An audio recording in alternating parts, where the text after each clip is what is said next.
Welcome back to Compas F.C. We appreciate you guys joining us. As always, I'm Fernando Ramirez here for the 12th episode of Compas F.C. Time flies when you're having fun. I'm joined obviously by J.C. Cervantes and Eddie Rodriguez. Guys, J.C., how you doing? Another Monday gone. Here we go. Transfer window's closing. Let's have a good week. But these transfers are crazy, man. Some guys really splashed some cash, and it's time to make sense of it, I guess. It felt like this one was more eternal because of the World Cup and everything that happened, but obviously now it's done. Everybody has their squads ready to go. Unless you're Barcelona halfway through the year and you need a striker, and miraculously you're able to bring Brian White, whatever his name was, in to help you. But hey, that's only them. Eddie, how are you doing? Right here, doing good, con toda la actitud este lunes. Look at Chilling. him, look at him, look at him.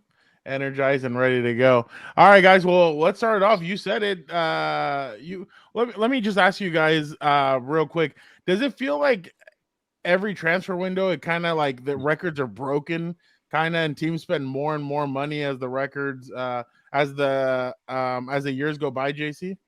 Oh, of course. I mean, teams like Benfica, see that teams are willing to really pay these ransom notes that they put up for players. So, of course, they're not going to budge and start lowering prices. But it's really more or less the Premier League that you see really splash that cash more than anybody because they're known to do it. So, nobody's ever going to lower their prices. But you'll never really see a Bayern Munich or a team in Italy spend 120 million on a player. That's just a Premier League thing to do just because they're going to pay for it. Marketable players, and they'll splash the cash. You've seen it once before.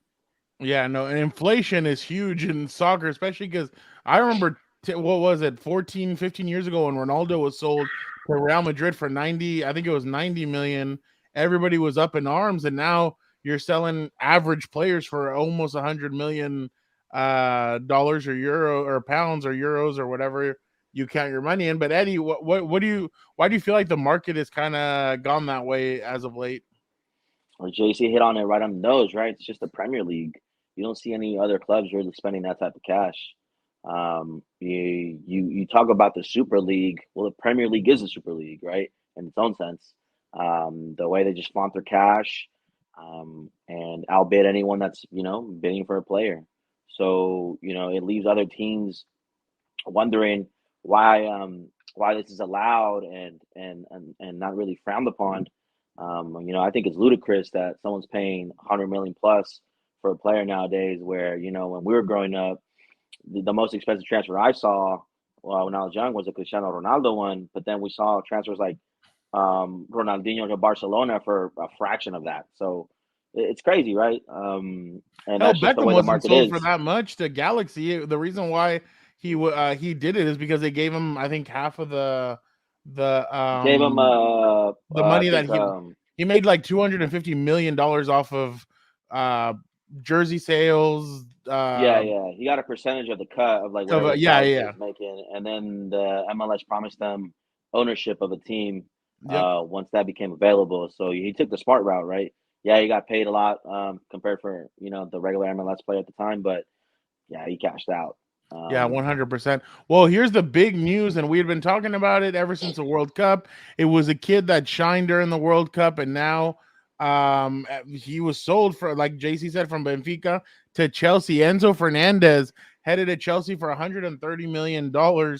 I'm going to start off with you, Eddie. What do you make of this transfer?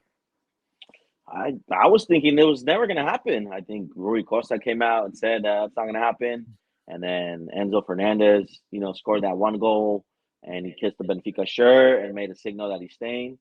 And then even the coach, Schmidt said, "Yeah, Enzo's our player. We're counting on him for the rest of the season." And it looked like the deal was closed. But Todd Bowley and his Twitter chats must have been cooking something that we weren't aware of, and here we are. JC, what did you think about this? You've been vocal about Benfica and the It's way ridiculous. they kind of take teams hostage. It's ridiculous. It is a ransom note. Like, how are you gonna just, put a market number price tag on the guy like that? Like 130 million based on what? Like, the guy doesn't really produce you clear chance goals. He's not a goal scorer.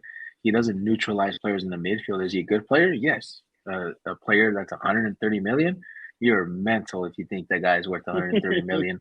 You're banking on what jersey sales just going through the roof off of this guy. Like he doesn't guarantee you a goal per game. He doesn't really defend the way to neutralize a super talent. Like who are you gonna play in the Premier League and use Enzo Fernandez to really neutralize in the midfield? They're just bolstering your midfield with players, and Chelsea's just getting caught in the very ugly Benfica spiderweb of who they can attack next. Last year was Darwin. This year it's Enzo. Next year we'll see. And then right before that was who? Joao Felix to Atletico de Madrid, right? Was the other big splash. It's 1, 2, 3, and for Atletico to play that was kind of crazy because you never really see them splash that kind of money, but they are crazy. Chelsea's crazier for doing it. I just don't see where 130 million is justified for a player like that. I mean, he's good. Don't get me wrong. Big piece of the puzzle for Spain Argentina, but I don't know, 130 million worth. Never. So if they value Enzo at 130, then you question what price tag is Dortmund going to ask for Jude Bellingham, right? Because I think Jude Bellingham is shoulders above him. So if you're paying 130 for Enzo, then surely you're paying 180, almost 200 for Jude Bellingham, in my opinion.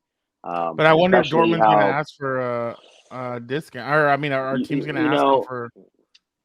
The Premier League teams always get taxed, and you see it right here, right? This is a big tax on the player. This player, to me, is not valued anywhere close to that. If Bayern decides to sell Jude Bellingham to Bayern, if Dortmund decided to sell Jude Bellingham to Bayern, they're certainly not going to pay over 100 mil, right? So, yeah, it's chaotic for sure. Well, the other thing too is, like you said, Jude Bellingham. Was he going to be the first player to go out for 200 mil? Like, look at how Chelsea is going to pay for Enzo. What did it say? 4 installments of 60 million or something like that. Like, bro, you got to buy a player on installments now. You got to have him paid off every year, just however you want to pay that off. But I mean, you're going to get him on installments, I guess. But even then, I mean, that's another. But I think most contracts and most signings are done that way, where teams are breaking up the payment in installments. But again, 3 installments, 4 installments, whatever it is, it's absurd, and that it's allowed. It's kind of on down to FIFA and to regulate that, because is that okay that clubs are spending money that technically they don't have? I don't think so. What do you guys make of them? They've spent $664 million in transfer money spent since owner Todd Bowley took over. It's ridiculous. It's a perfect picture right there. Just burning the money. Who cares? Just throw another stack and make the fire. I can go buy the whole Dutch league for that much, right? I can go buy every single team if I wanted to. Boom, boom, boom, boom, boom, boom. Maybe not Ajax, but every other team. Go ahead, I'll buy them. Yeah, it's pretty absurd the amount of money Chelsea has spent. But let's not forget, they've always been big spenders. Even when Roman Abramovich was there, that's something they were known for, is splashing the cash. And that was the big question mark surrounding the club when the new ownership took over, whether or not they're going to splash the cash. I don't know. This is crazy. JC, I'm going to start off with you. Is this starting unit enough to win, I don't know, the Champions League maybe? I mean, first of all, is keeping the guys on the field. Kovacic can't finish a whole season to save his life. Mason Mount, same thing. You never know who you're going to get. And clearly the form he's playing in right now just doesn't make any sense. He's missing wide open passes. Do they have the talent to do it? Yeah, of course. I mean, that's a very talented team right there. But is Potter the one to really kind of put the tactics together and to make that whole team work the way it's supposed to? Yet to be seen. I don't want to knock the guy, I've barely really seen him play with Chelsea against any quality opposition, but there's a squad of potential, yeah, but I don't know. I think you still kind of start Koulibaly around there somewhere. But that front three, Sterling, I don't know. Where does Sterling fit in all this, right?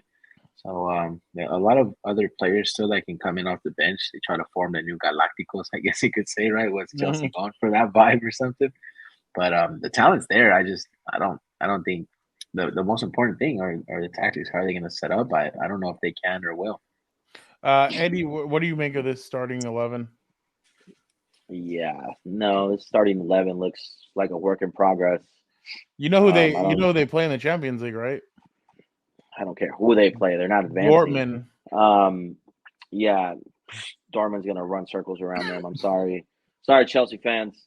I think your best bet is hoping that Graham Potter is able to steer the ship to a top 6 finish. But if you look at this team, like again, it's a work in progress, and I don't think they're done spending. Right, the summer transfer window, I expect them to splash more cash.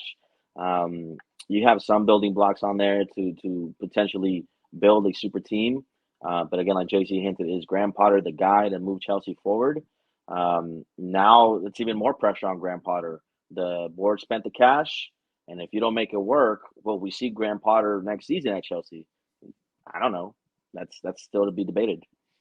This is just real quick. These are some of the transfer that Chelsea has made since the beginning of the season, basically. So obviously they've spent all this money. Like, look at all these players that they've gotten. It's incredible. You see, the crazy thing is yeah, it's okay to spend the money, but when you slap a price tag with 121 million on an Enzo and he doesn't live up to the price tag, then you just look like a clown. It's just like, bro, you paid 120 million for this, and then I mean the return on investment and the expectation, and it's we always go back to it in our group chats. It's like Harry Kane 100 mil for what? Had Harry Kane been had been brought in for what 60, 50, 70? There's no Yeah. questions, but that's the only downside of this. You kind of set up a player to fail at that point if you want to look at it from a player standpoint. Not You just slap that. that price tag on him, it Yeah. kills it. Don't Not just remember when that they though. bought Kepa for like 80 million? I think Conte did that. Like, that's ridiculous. But then you think about it and you're like, well, a couple of years ago, Real Madrid bought Toni Kroos, Casemiro, and Modric for almost like, what was it, like 50 Dirt million? cheap. 13? Dirt cheap. No, it was Oh, dirt 50, cheap. yeah, I'm yeah, saying. dirt cheap. Yeah.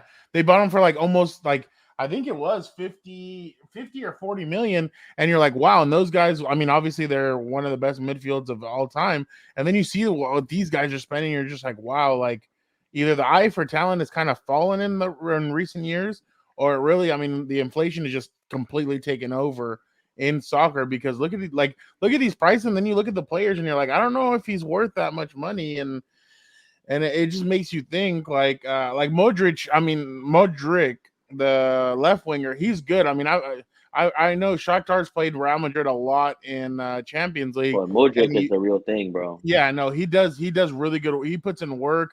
He's done a really good job. I mean, I've seen him take on Carvajal, and I mean, I know some people have taken Carvajal to school, but that guy really puts him on skates, and he does a really good job.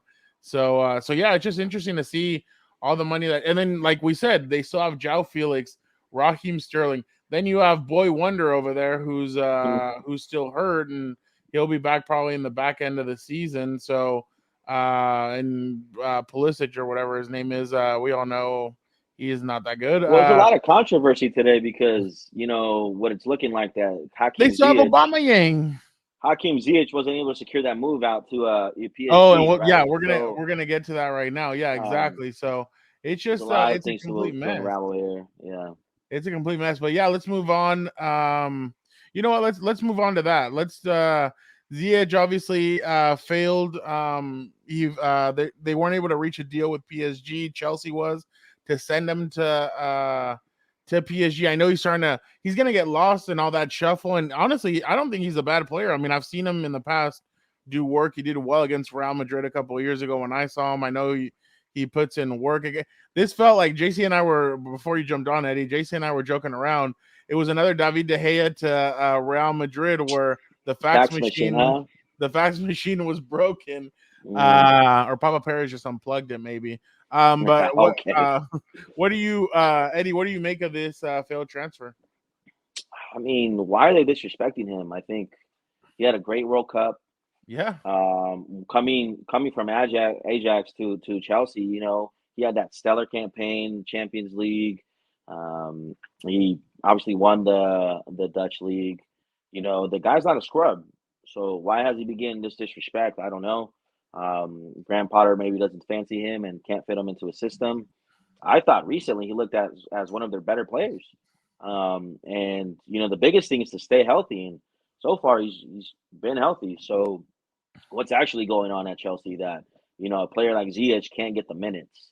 And honestly, like you're saying, all these transfers are not helping his case, and he seek to move to away from Stamford Bridge, and unfortunately, whatever it was, they were unable to complete the deal, and now you're gonna have a disgruntled player for the rest of the season.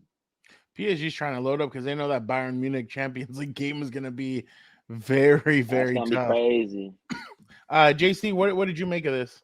Oh, you hit it right on the button with that one. Honestly, what's really going on? He had a great World Cup for Morocco. I mean, I feel like a lot of people, or a few other teams, should have definitely put their hat in the ring for that transfer for sure. Because I mean, from a set piece standpoint, it's almost guaranteed that you're going to get served half a goal. Just stand there and put your face in front of it, and he's going to get the ball to you. You don't really need to move or anything. That guy's just got a freaking glove for a left foot. And he's always on par. He plays every game hard. I mean, I don't know what the problem is against him here and what Graham Potter can't do, or is it, just deciding to play transfer market Russian roulette or something? I don't know. Like, it's gnarly to see. I don't really see there much strategy to what they're doing. But Ziyech failed to PSG, but at the same time, why is PSG going to buy him? What is he going to be your deal? Who's he replacing, or what are you looking to get out of him there? And why are you trying to sign a Ziyech? Because I don't really see him fitting into their scheme either, because they're pretty locked up top in the front three. I don't really think they're going to play much Ziyech other than in the Champions League or anything, just to bail him out. And, but I don't get why he's up for this debate so late. I feel like he should have been sold earlier, and it should have been a good move for any team that could fit him in for actual starting play time. You know what's gonna suck, in my opinion, is gonna be when if they're losing a Dortmund or whatever, they're gonna pan over to the bench, and then the players that aren't suited up, but they're sitting there watching the game, and you're just gonna see so much talent just sitting there with angry faces, kind of like how Real Madrid a couple of years ago had like Gareth Bale, Marcelo, like they had so much talent, not just on their bench, but on their reserves, like even back there. And you just see their face. Well, I mean, Real Madrid was winning at that time, but like you just see the faces, and you're kind of like, and some of those players are gonna think, like Ziyech is gonna think, I could have helped. I definitely could have, of course, been a difference maker. But it sucks when guys just leave when they leave talent on the bench like that. But let's move on to Pedro Porro was loaned to Spurs. JC, what did you make of this move? I guess this kind of just recaps Spurs' transfer window altogether. You got a struggling team, and all you do is manage to sign a player on a loan who really is going to come in and, I guess, spark your defense, I guess you could say. But, I mean, do they need more? Heck yeah, they need more. Are you kidding me? You're fighting for a top 4 spot. You've got what looks like a team that's definitely dysfunctional, and you're really looking for anybody to just spark it all for you. And, I mean, just one loan and really not many other transfers other than what Danjuma that ended up falling under their lap, right? So it's just like you fell into their lap. It's not like he really went out there and, they try to, bring him in and groom him to sign for Spurs. It's just they're lackadaisical in this transfer window, and it's showing. The problem is starting to look like it's at the top, and there's not much demand there from what the looks of it are. There's no urgency to win, and you're justifying it by just signing a loan and getting a guy that just fell to your lap. So Spurs, step up your game. You definitely took an F this transfer window, and I mean, hopefully Conte can pull something out of his rabbit head again, but it's not looking good. Eddie? Yeah, they let go of Doherty, right? The Irish boy. They let him go. He went to Atletico, and he went for free. I don't think they got a transfer fee from him. He went for free. So, either way you cut this, like what's going on at Spurs, and what's Daniel Levy doing, right? The Danjuma hijack was kind of crazy. Let's be honest. I think this is a great player. He fits the system perfectly. This one right here, it makes sense because of what just happened. But again, like if you're Spurs, you need help, and Conte needs help. Like he's losing his hair. So what's going on here? Like Daniel Levy's just being reluctant again and spending the cash when he needs to. And we're not talking about spending 100 mil, 200 mil. We're talking about making smart decisions in the transfer market and bringing in players that are squad ready. And I think that there was definitely options out there for them. But it's just, again, back to Daniel Levy being, Daniel Levy not wanting to, let go of the purse. So great transfer, I guess. If you're a Spurs fan, you got someone in. But is it a sexy transfer? Is it one of those transfers that gets a headline? Not necessarily. Interesting transfer here, Eddie. Keylor Navas of Nottingham Forest. I thought that was pretty interesting. I mean, Keylor a couple of years ago was three-peating with Real Madrid, winning trophies, stacking them up, then goes to PSG. Where he got disrespected. He got to play behind Donnarumma. And then now obviously heading to Nottingham Forest. What do you make of this? I mean, it really feels like he could have gone to a bigger club, I think, and at least try to compete, or am I wrong? I mean, I think at this stage in time, I think it was the right move to secure. He's going to Nottingham Forest where, Dean Henderson's out with an injury, and then they're relying on Wayne Hennessy, I think is what it was, the Welshman at keeper. So, they needed help. And to bring a proven goalkeeper like Keylor Navas is a big boost to the team. Again, let's not forget that Nottingham Forest is trying to stay up in the league, right? They spent all their promotion money, in the summer, and now they're spending a lot more cash now. So their goal and their main objective is just to stay in the league another year. And if you bring a player like Keylor Navas, what it gives you is stability at the back, and I think a lot of confidence as a shot stopper. As much as J.C. wants to disagree, I always rated him at his time at Madrid, and another person like Sisu rated him as well. He's not a scrub by any means. You don't three-peat with Madrid the way he did if you're not a pretty good shot stopper. And when called upon, Keylor Navas always delivered. So I'm happy for him. He wasn't getting any minutes at PSG, and now he's going to get regular minutes and back to hopefully playing his best. JC? You done? You done selling the stock? Come on, guy. Because it's Nottingham Forest, bro. It's a no-brainer. I mean, come on. This is clearly the end of the year. The guy has nothing to prove. He'll go to Nottingham Forest, and if he's able to keep them up, great job done on him. Come on, bro. You're selling stock out here. Like he's going to come in here and make sure they never score a goal again. He was. I would have liked it if he went to Spurs and sat down Hugo Lloris because they need help back there. But that didn't happen. But he's an okay goalie. They shot the ball at him and he made some stops he was supposed to do. 3P with Madrid, that's a little high, bro. You're acting like there wasn't a guy named Sergio Ramos in his absolute prime back there, just destroying every single attacker that tried to come at him. And then a Marcel. Yeah, but Navas made some crazy. Let's not forget. We were calling him San Keylor for a little bit. You were calling him that. Nobody here was calling. That was you. Hey, the guy. Don't start. A certified baller, great goalkeeper. The same guy that rates the At one point, he's one of the best goalkeepers in the world. We're gonna go on to the next. No, that's what you rated him. That was not a thing. Okay. Next one. Yeah, let's just go because he's gonna start talking about the hair next, and it's just gonna be more live. JT. Is Rashford's recent form comparable to Manchester United's Cristiano Ronaldo? Are you kidding? Huh? That was just a Are we ever going to compare the two? Are we ever going to compare the two? You saw that vein? That vein started jumping. God. That was gross. I was about to log off. I would exit the room. Obviously, player has left the chat.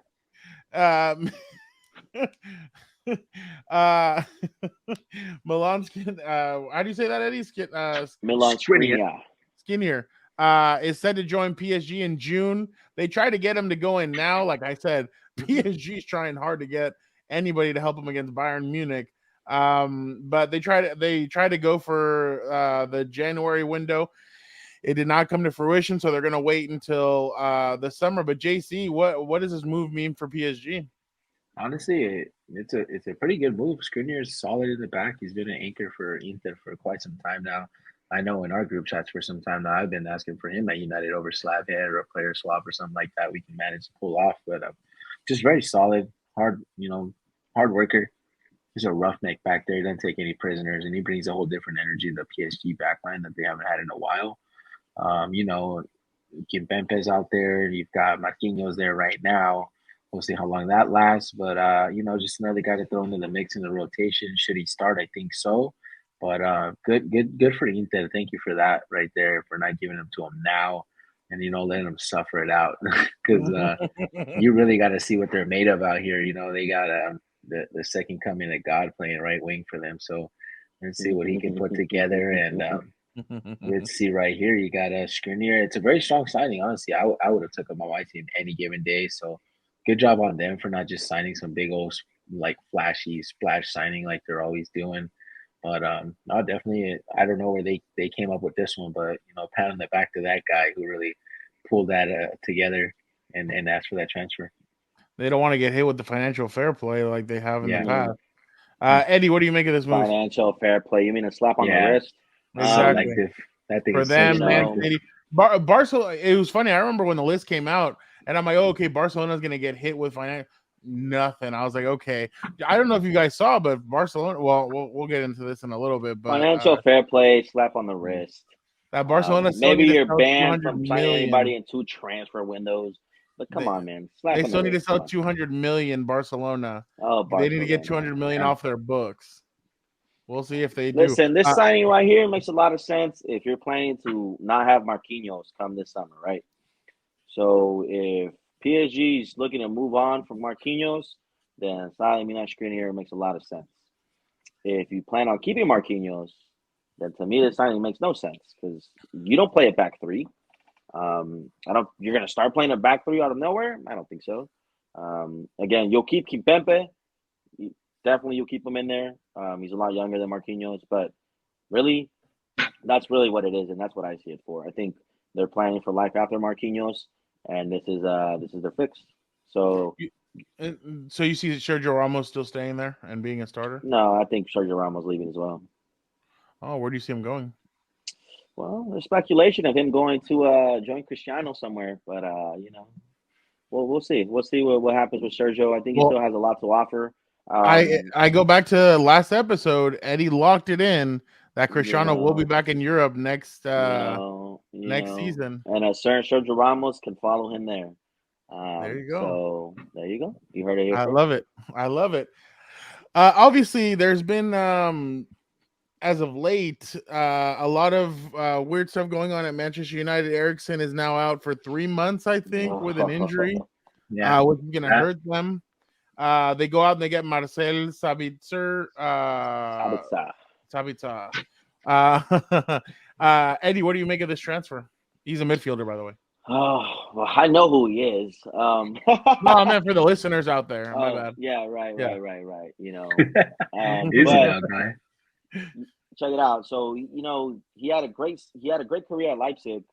I think he was there for like 6 years or so. He was their engine in the midfield, and then he moved to Bayern, and he hasn't been able to stay healthy. So when he's healthy, he's a playmaker. He's box to box. He can give you goals. So he does a little bit of everything, and he can offer you a little bit more as far as work rate than Eriksen could. On the flip side of that, if he can't stay healthy, then this signing is going to hurt Man United, because if we look at it, you have Eriksen out, you have Donny van de Beek out. If he's out with an injury, then really you're back to McFred. And I don't know about you, but we suffered a lot of McFred during the Oli era. So I don't know if we're ready to relive that. And I think if you're Casemiro, you're hoping, praying that Sabitzer comes in here, remains healthy, and can play that role that Eriksen was doing so well. If you're Bruno, you're hoping that as well, because you see how Bruno's been playing. He's been lights out since having Eriksen next to him and Casemiro right behind him. So we'll see, but it's a great signing if he can stay healthy. That's a big if. JC, what do you make of the signing? Oh, it was a great reaction signing. I mean, you definitely need to go out there based on injuries and have to sign another player. And just to get him on a loan and not have to pay an actual transfer fee for the guy was just another masterclass. I don't know who this new sporting director is that we got. JK, I do know who he is, but finally he's doing his job. But definitely, shout out to him. Another loan.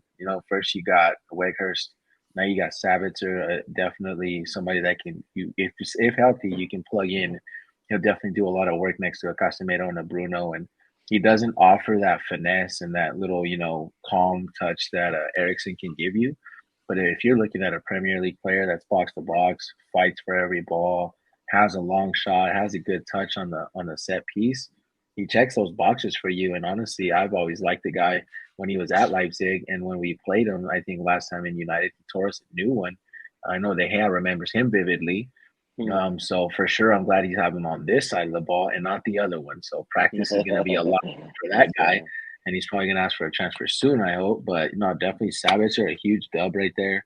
I like the reaction too. They didn't waste any time. They didn't wait for fax machines to go down. So, good job on that. And thank you, Bayern, for that little loan move. I know they're definitely thinking about him coming back healthy. And I don't know. Maybe Eric Ten Hag asked for a favor. He's known to be at a second division, leading a little Bayern team back in the day. So good job on him. Asked for a favor probably and got him another midfielder in there. But I really like what could happen if you get a Casemiro, a Sabitzer, and a Bruno midfield. That's a lot of energy. That's a lot of running. And he's going to definitely help out a lot more defensively than Eriksen did. So that's going to be a huge plus right there for the team. So obviously you both are happy with this transfer?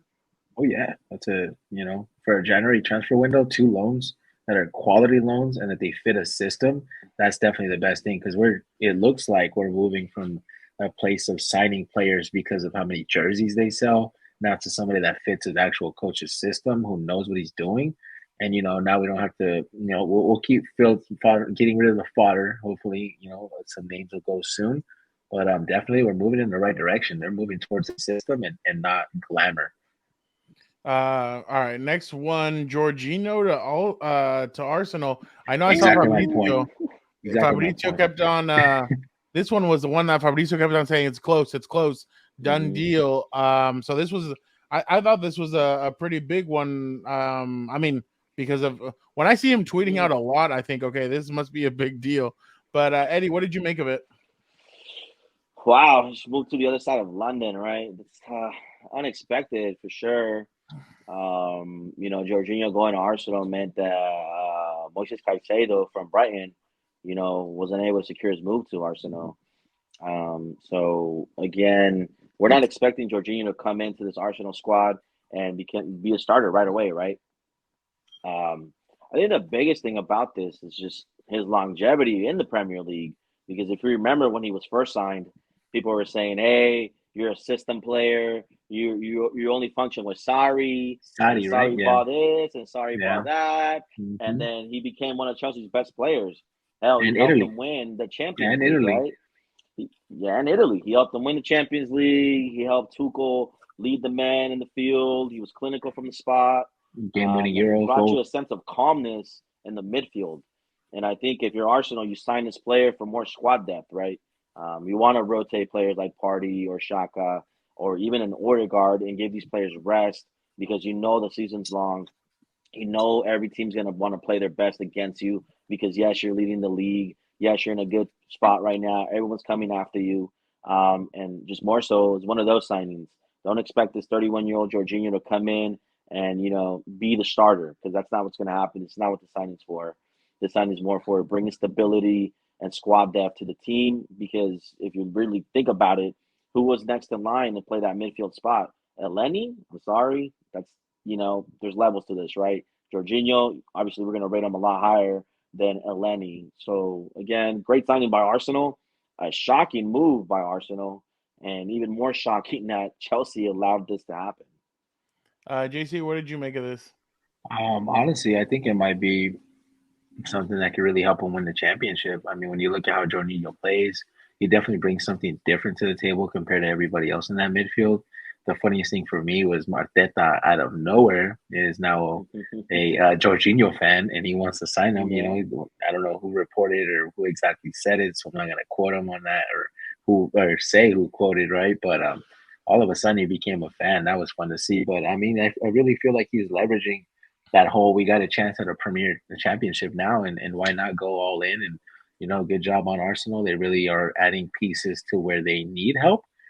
Because if you get a Jorginho deep line playmaker, you don't expect him to run box to box, but he could play 90 minutes, cut some passing lanes, make a good defensive play here and there, make the smart play always. He does always make the smart play, believe it or not. The guy is just definitely smart with the ball, and I feel like he's going to fit Arteta's system well. And he definitely could be playing a few more years for Arsenal if on the right contract. Because if you plug in two holders like a Party and a Shaka right behind them, and you don't really make them run too much, you just give them the ball and let them do that Pirlo, just launch long balls left and right to those speedy wingers they have. Could be a long day for a lot of players out there, a lot of teams. So I like what he brings to the table for Arsenal. Good job on Arsenal, and I don't know, he's definitely going to get more time than Tussard for sure. So that one was really, I feel like that one, the Tucson move definitely is now kind of, in the shadow of Jorginho, and how much will Tucson play? Who knows? Maybe he's there for the other competitions, but this is definitely going to be one that you're going to see make it be a landmark signing for them this season. You don't like Leandro Trossard? That's crazy. I mean, I feel like he's going to be better in the system, and Jorginho will be better in the system than him. He's going to still have to accommodate himself a little bit more and change his style to fit that team. He's good, but not ready now. Jorginho for sure. Interesting stuff. Obviously, right now with what's going on in Juventus, with them getting 15 points taken away and all the madness that's going on over there, they made a move today, they made a move in the last few days with U.S. midfielder Weston McKennie joining Leeds. J.C., two-part question for this.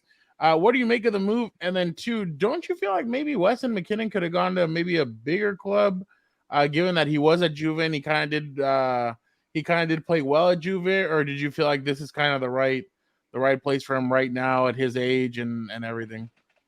No, I think he's got Premier League written all over him ever since I saw him. The icing on the cake, obviously I've seen him play before, right, Juve and before that, but definitely he's a Premier League player through and through, man. Box to box, tough guy, good under pressure for the most part. And, he makes a few errors in the box, and I feel like being around a Leeds team that's supported and has other Americans playing there is going to be a huge thing. It's almost like Leeds is like Team USA or the pipeline for Team USA and in the Premier League. And then I support it, more power to them if they're over here. If head coach is getting his players and he got them on a loan, I mean, you don't have to pay for a transfer. I'm all for it, man. I'm all for value. If you're going to get a player like this on a loan, you always go for it. You never hesitate. And I think, if I'm not mistaken, maybe an option to buy. I don't know if that's a mandatory one, but, per usual, after a loan, if coach stays, you'd be seeing McKennie be here longer than just this loan spell. And let's see what other American talent he can go ahead and recruit. Because I think, what's his name at Fulham? Was it Brooks? Was his last name? The left back. Was it Brooks? Robinson. Robinson. There it is. I don't know where I got Brooks. Tim Bream is still there too. There you go.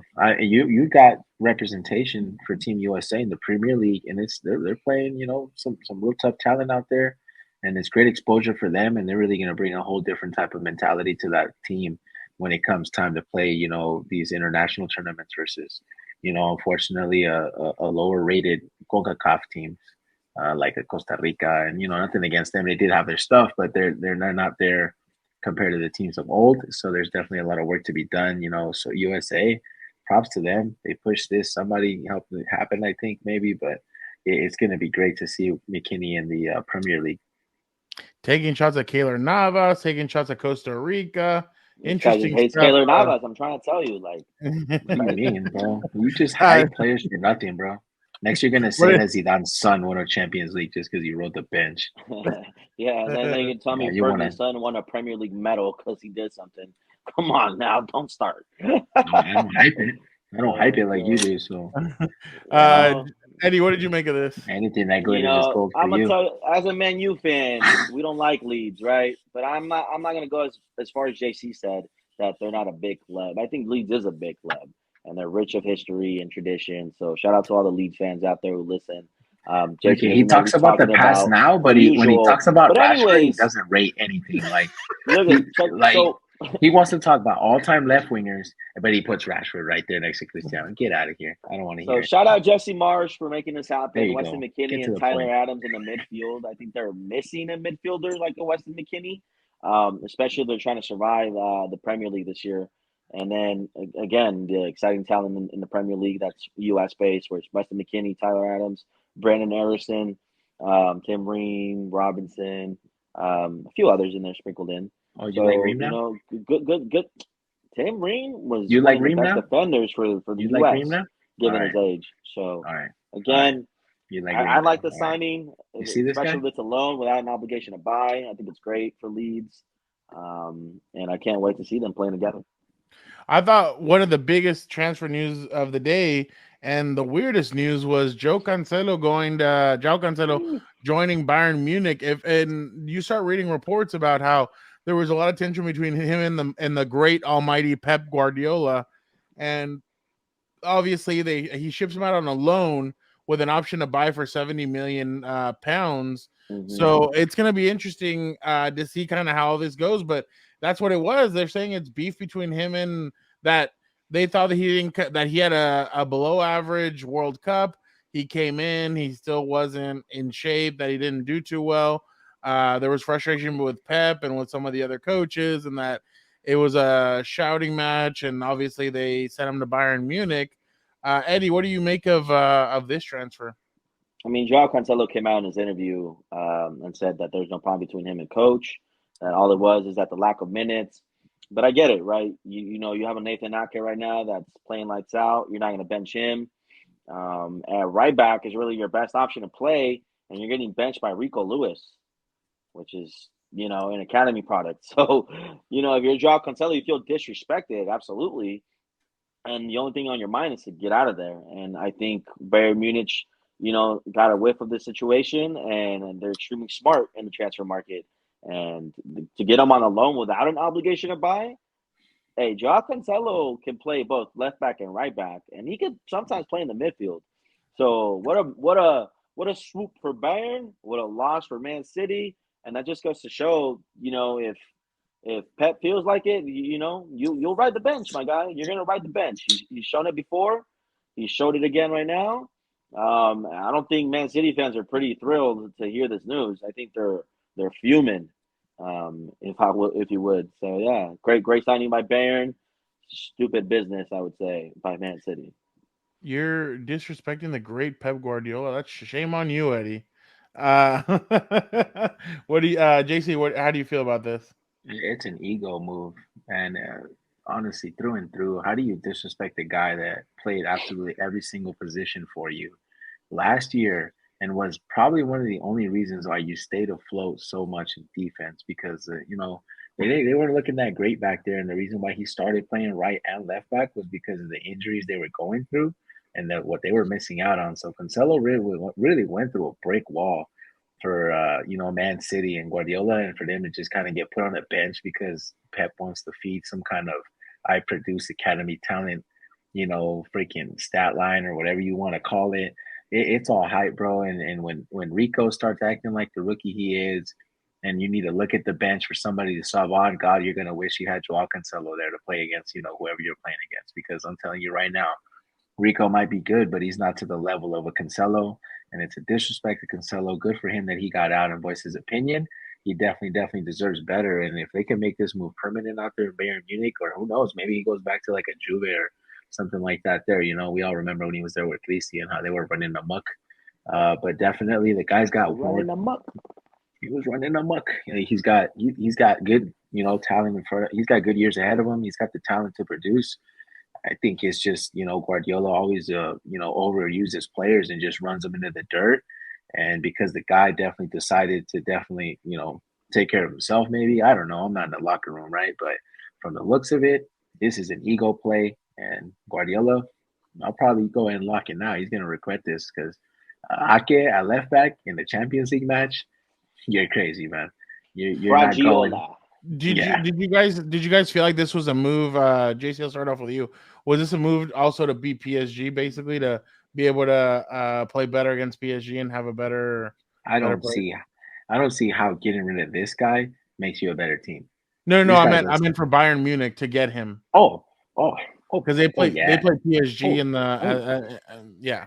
Bro, that guy plays both sides. He's talent. They're gonna properly use Cancelo, and everybody's gonna be like, why wasn't he playing at Man City? Well, I'll tell you why. I told you why. It's an ego move. So, Bayern, another check mark right there, another win in the transfer market, and the wins just keep on racking up for them. Eddie, did you feel like this was also a move to better themselves and put themselves in a better position? Yeah, it gives Bayern a lot more flexibility when it comes to these positions at fullback, because now you can play Davies at his lateral position, which is left, and then you can move Lucas Hernandez back to center back where he plays a lot better. So great move by Bayern. It makes them a lot stronger defensively. Even going forward, Cancelo can offer you a lot. So again, this move doesn't make any sense to me because you're putting your trust in a rookie for the Champions League. We've seen what's happened to rookies in Champions League. Just go ask Trent Alexander-Arnold what's happened in Champions League. He gets cooked all the time, especially when he first started. So it's crazy. I don't understand his move. Again, transfer madness. Great for Joao. Yeah. So last transfer rumor here. Well, this is a rumor, but the Athletic wrote that Kylian Mbappe could request to leave PSG in May. I know this is the soap opera that never ends. The reason the article stated is that that Kylian and Real Madrid have kept in touch. They do talk that he doesn't feel like PSG has held their end of the bargain. Another reason is that they don't believe that they're going to make it past Bayern Munich. That the belief is they're not going to make it past Bayern Munich, and that just means another exit in the round of 16 for PSG. And then on top of that, there have been rumors that Real Madrid could try and get his best friend, who's Hakimi, who Real Madrid had before. They sold him. They could bring him back to be their right back, and then obviously, I don't know. Who let Hakimi go? Was it Eddie? Was it Zidane or was it Zidane. Lopetegui? It was. It was Zidane. It was Zidane. Okay, yeah. It was. I can remember who it was, but you remember clearly. But he went to Darwin first, guy, and then from there, yeah, and he showed out when they still didn't get playtime. So yeah. So Jason, what do you think of what do you think of this? I know you and I, or you've said it before, that you felt like the only reason why Kylian extended is so that he felt bad for PSG and maybe PSG could get something for him in return instead of him leaving for free and leaving them just whatever. So do you feel like this is kind of that this could be the time that he finally decides to leave, especially if they lose to Bayern and they exit the Champions League quickly? Yeah, I mean, for sure, when you look at it, how old is he? 22, right? Yeah. What's the exact number these days? 22, 23. He's got time, man. He doesn't need a rush and move to Madrid. He's already won a World Cup. He's got to win another one. He got robbed of this last one for sure. And for this, it's a ticking clock. Honestly, he's gonna leave Paris. Athletic is just trying to be the first one to break it, right? With some made up rumor. Did he say it? Did he not say it? Who knows? This is typical Athletic, always just throwing things out there that they thought they heard or they saw on Twitter, and somebody wrote 200 word article real fast and they'll put it out. But it's only a matter of time before he leaves, and I think it was good of him to stay in PSG.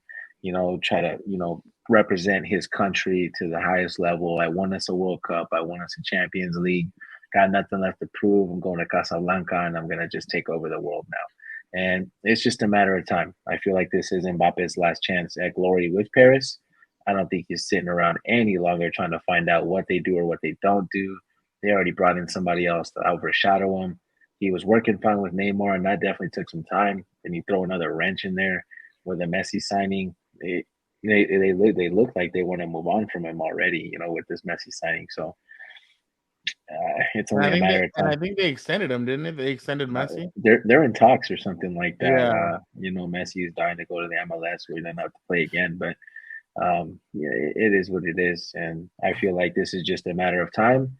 Mbappe, you did what you could, man. But if you don't win it this year, get out of there and save yourself. You're gonna go down with the sinking ship that doesn't really matter too much to you. Another thing also was, Eddie, that he wanted Zinedine Zidane as the manager or somebody No, big like that, and then Stop. No, and stop. then obviously, Don't. hey, he came out and he told the president There you of the national team, hey, don't disrespect Zidane like that. He's a legend.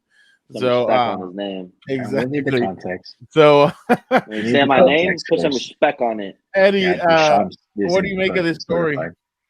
If you're PSG, this is something you definitely don't want to be hearing. And if you're PSG, this is the worst case scenario for you because what month is it? It's going to be February, right? February. Yeah. And what happens in February? Let me ask you. Maybe you know what I'm hinting at. I think there's a big thing coming up on the 14th, right? What are you I doing think the there's 14th? a big thing coming up for Neymar. What are you doing the 14th? You know what Neymar does in February. Turns off, fakes an injury, and begins to party. And Messi has mentally checked out since winning the World Cup. So if you're Mbappe, all the pressure's on you to produce and beat a team like Bayern, right? So again, it's not the best. It's not the best situation for them. If anybody could do it on his lonely, it's Mbappe. It's him for sure, 100%. You asked Argentina defense about Mbappe. Look, in will 2 minutes. He go to Real Madrid this summer? For sure, I think so. I think it's time. I think even if this story by the Athletic is false and garbage, I think Mbappe has had enough. They almost won it with Thomas Tuchel, and they played a Bayern team. And if other players were firing that day, maybe they would have ran a different story and won the Champions League. That wasn't the case. I think, like J.C. hinted, I think he's just fed up with the way PSG is going. Because you bring a player like Messi, and what are you doing now? You're alienating Mbappe. I feel like I think they had a good core and they had a good thing going when Thomas Tuchel was there, and you really were missing not another winger, not another striker. You're missing another midfielder. And what do? They go splash the cash and get Messi. So it's crazy. It's like Chelsea all over again. Yeah, if Papa Perez is just hanging out, chilling, he knows what's gonna happen. And if Mbappe wants to write his own history and win that Ballon d'Oro on his own merit, he's gonna go to Madrid for that. Yeah, Madrid gets Mbappe, Jude Bellingham, and we'll call it a day. On a star. Yeah, all right. Just real quick, United wins a double this year, huh? The league and the champion. Hey, you never know. Right. Let's wish on star. I thought we were making wishes. My bad. So the drawing came out for the semifinal of the Copa del Rey. It is a El Clasico for the final. There's rumors that Barcelona were hoping for this as a semifinal because they want to embarrass Real Madrid, and especially after the last time that they played, them beating them 3-1. Eddie, what do you make of this? What did we say last time? If Dembele goes out, there goes Barcelona, and there goes. Yeah, let me be clear. I didn't jinx it. I called it because it was about to happen. It was only a matter of time. So don't come in these comments. What ended up happening? What went down? Dembele went out, right? He's gone. So 2 months. There goes their season. I'm pretty sure there goes their season. No disrespect to Lewandowski or anything like that, but I think he's been kind of in and out of the lineup as of late with injuries too. So where are you going to put your faith in? Ansu Fati? He had that one breakout goal that one time, and bro, you're being so disrespectful to mini Iniesta and mini Xavi, Gavi, and what's the other one? Pedri. They keep on calling him the mini Xavi. They're great players. They're great players. They're not good. They're not at that level yet. They're good players. They're good, I guess. But if you're Barcelona, you really have to find something to cheer about. And bringing these two players, great. You're going to cheer about that. You're cheering right now at your top of the league, but again, these injuries caught up to you, and you really don't have any viable options out there. I've been extremely disappointed with Rafinha and his form for Barcelona. I thought he was going to come to Barcelona and have an instant impact. Told you about that guy. If you're Madrid, you're picking up steam, right? Like that's what we talked about. They're picking up steam. Well, they tied over the weekend against Sociedad, who had 8 players missing. It's okay. That's okay. That's okay. They're picking up steam. They know where the bread is buttered. So Champions League. Don't worry about it. JC, what do you make of this semifinal? Hey, Ratings, right? ESPN cooking up a masterclass there with those drawings, right? Whatever you want to call them. But definitely, no, I mean, the red lights are definitely on for Barcelona. Worst case scenario officially happened. Are you breaking the glass? Are you calling the fire alarm? I think so.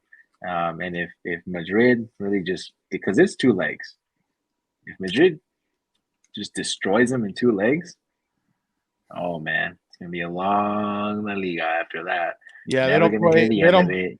I think they play at the end of March and at the beginning of April. So It's gonna be a long La Liga for them. Madrid's only gonna keep getting better. They've been hit with the injury bug left and right, and they stay on top. I'm pretty sure Man United's gonna embarrass them before Madrid. Hey, I didn't want to say anything, but they got a big matchup versus a little club down in England. They like to say, so little club. I like to, right. Mendy's out for 10 weeks for a few people. A few people Mendy, think that Manchester Mendy's not just like red, Dembele. so. He's always seen the back of an ambulance.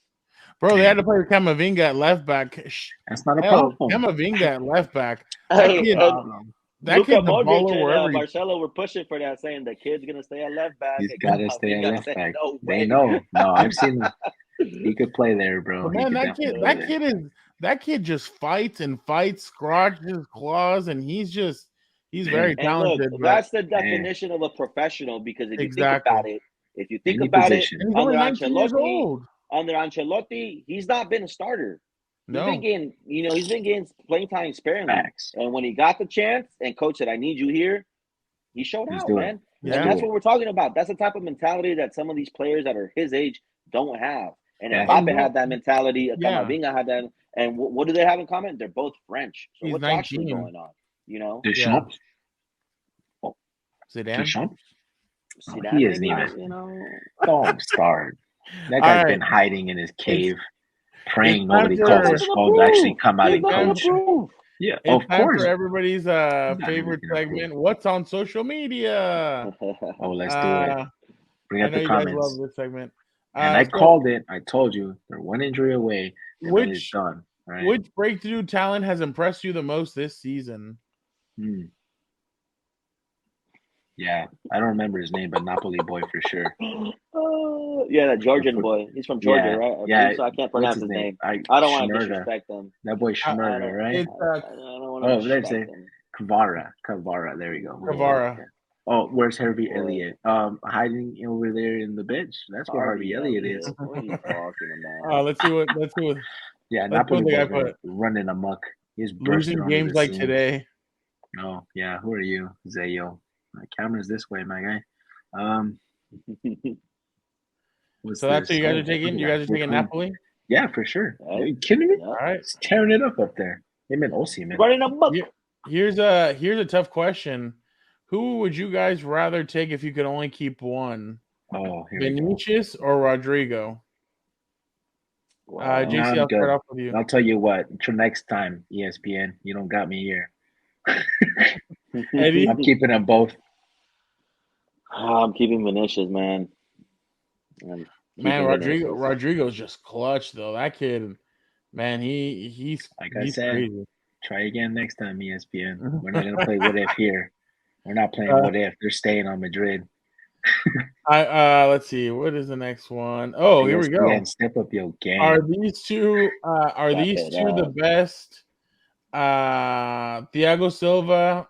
Are these two the best center backs in the Premier League? Oh, I like that. Honestly, it's a lot of pedigree in that. That's a lot of grit right there. Just look at that. A lot of grit. Lisandro's the guy. My bad. Sorry for you guys not watching. Lisandro and Thiago Silva are the two center backs that they're asking if they're the best center backs in the Premier League. Look at this guy, the disrespect to Arsenal compared to Gabriel Saliba. Did you not watch Gabriel Saliba? Just absolutely almost lit. Oh my god. Oh, let's go. Yeah, no, definitely. These guys got grit. If there's a backline I'm starting these days with the talent pool I have today, they're definitely in the making for sure. Because I mean, you could play Lisandro. I'll give an honorable mention to Dan Burn from Newcastle. Okay. He's always been playing left back, big bounce back. Big boy back there, sure. Yeah. Came from Brian with a lot of questions, a big question mark, whether he can actually make it. in a big club like Newcastle, and he's proved everybody wrong. So Yeah, they are. You both are starting. You guys both have a squad. You guys can choose one number 9 from these 4. Oh, JC or Eddie, I'm going to let you start. Who is your number 9 between Zlatan, Robert Lewandowski, Luis Suarez, and Karim Benzema? I'm going Benzema. Ooh. Benzema. Zlatan was a close second for me, but I'm gonna go Benzema. JC's like it looks like JC's on what's it called, on Jeopardy. It's so many reasons to pick the Lion. Like, I mean, how do you go against Zlatan? Right. The first guy says people not saying Zlatan first didn't see him playing his prime. If you just look at, because the thing with Benzi is that in his prime, he was riding the bench for Pep Guardiola. That's his prime. The thing with Benzi is that he was quietly one of the most overlooked strikers for the longest time, and the disrespect that's not his fault. And that's what I'm gonna get at. The disrespect for me has always been there. Has he had to play with a Cristiano, with a Bale, with an Ozil, with the best of the best, right? The last 10 years. But you can't disregard what Suarez did in 2 different leagues, and the link up between him and Neymar. That was kind of crazy, bro. You had another guy Suarez, just tapping in. No Suarez, no Champions League for Barcelona. Hey. So you're just going SN. You're just gonna not put the M in there. Hey, with those guys, I'm gonna tell you something about Benzema right here. I'm gonna tell you something about Benzema. He made someone on this podcast a believer. I'm not gonna mention any names. You heard. I always stuck up for him. I always said he's the guy. Explanation. Mourinho brought him for a reason. Mourinho doesn't just bring players, especially a striker, for no reason. Top goal scorer. You just had to throw that out there, It's a tough one for me. No, he wasn't a Mourinho signing. Yeah, he was. You brought him from Lyon? Cristiano wasn't a Mourinho signing. No, Cristiano wasn't. No. They were brought in the same year. No, they weren't. No. It was a year after. If I remember correctly, it was a year after. It was a move. Because it was criticized. Like, why are we paying so much for a striker who doesn't score goals? I remember the Luka Modric one was criticized even. But for sure, I mean, I honestly, he got to Real Madrid in 2009 with Ronaldo. Who was the coach then? Was it Capello? What's his face? Oh no, the other guy. What's his name? It was Manuel Pellegrini. Pellegrini. It was Pellegrini. Oh, it was a Pellegrini signing. Yeah, big. But honestly, I mean, I feel stand corrected. But either way, Pellegrini got an eye for talent, my boy. Oh yeah. He didn't just coach a Man City team and did work. So put some respect on that guy. He didn't make too. But for sure, it's a tough one. I'll ride Benzi, but it's a close second. Real Suarez, quick, very, this very last close, one, just because I know this is gonna make you guys feel better. Manchester United fans this year watching Casemiro. Nah, not all of us. Some of us are still rating other players above him and acting like what he's doing isn't influencing what everybody else is doing. It's a picture of Tom Cruise going, "I love you." Casemiro smiling, and then he goes, "You complete me." And it's Casemiro smiling. That's definitely Ten Hag and how he feels. Hey, Eddie, are you going to respond to that? I think JC is just being disrespectful and being he's trying to be the fun guy. I'm disrespectful. Let's be honest. Rashford found form. It's a fact. Bruno back to being Bruno. Okay. Casemiro is just a player that ties it all together. Here's your big Red Bull, JC. But don't disrespect these players. Don't disrespect these players. Like if Rashford wasn't doing it. Like if Bruno, when he came in, didn't have an instant impact for United. Come on now. Let's not go down that route. They're only doing it because Casemiro is there doing what he does. They're doing it because there's a real coach now. There's a real coach there. What happened versus Arsenal? Coach there, What happened versus Arsenal? Casemiro was out. Come on, there's a real coach there. What happened? We didn't have an attack. We could have won that game easily. We saw it live. Yeah, of course. We also saw that Scott McTominay was playing a whole different game and couldn't block anybody to save his life. Yeah. Okay, so stop being disrespectful. Like Casemiro isn't the And reason why we this is all called it going saying well. Coach should have put Lisandro at CDM. Hey, it's gonna happen soon. He finally picked up the phone, saw my text messages. Eric, You saw I my am a WhatsApp CDM. message. Yep. So, Well, It's not Eric. please. Edic. Oh yeah, Eric, my bad. He has to Edic. understand my accent, you know. Yeah. Hispanic. Well, we appreciate you guys so much for checking out another edition of Compas FC. Guys, don't forget to check out other videos from Compas FC. Like, subscribe, comment. Make sure to tell your compas about what the compas are doing. Go comment if you guys have any questions for the guys. Champions League is coming up in 2 weeks. We will be all over February that stuff. 14th. We will be, yeah, exactly. We will be. Valentine's Day is Champions League Day. Ain't no love. That's the only tell love your in our heart. girlfriend, tell your boyfriend, tell your wife, tell So, whoever. Exactly. So we'll be covering all that. So make sure you guys check it out. And guys, don't forget to check out everything else that the Compas are doing on Compas on the Beat Network. We will be heading out to Radio Row next week. We have some great interviews planned. We have a lot of fun stuff planned for next week. Make sure you're on the lookout for all that stuff. That's on Compas on the Beat on YouTube. Like, subscribe on that too. Comment. So much fun stuff is coming up.